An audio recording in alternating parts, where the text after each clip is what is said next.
Guys welcome back my YouTube channel. অনেক দিন পরে তোমাদের আমি মুখ দেখাচ্ছি, তা আশা করি তোমরা ভালো আছো সবাই। আমিও ভালো আছি।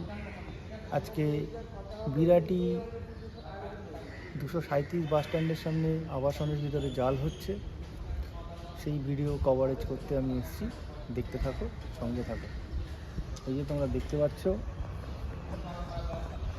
জাল দেওয়া শুরু হয়েছে।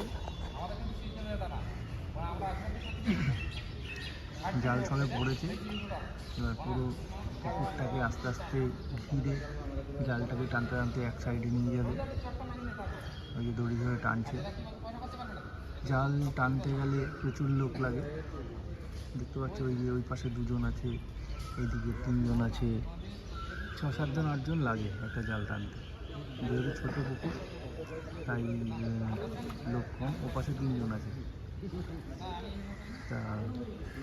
তাই লোক কম, নাহলে লোক সংখ্যা আরও বেশি থাকে। সঙ্গে থাকো, দেখতে থাকো। আর দ্বিতীয় ভিডিওতে তোমাদের এই জালে কতটুকু মাছ উঠলো সেটা দেখাবো, কারণ জালটা টানতে অনেকটা সময় লাগে। তা একটা ভিডিওতে এত বড় করলাম না, কারণে ছোটো ভিডিওতে জালটা কীভাবে ফেলা হচ্ছে, টানা হচ্ছে দেখাচ্ছি। নেক্সট ভিডিওতে তোমাদের দেখাবো জালে কতটুকু মাছ উঠলো।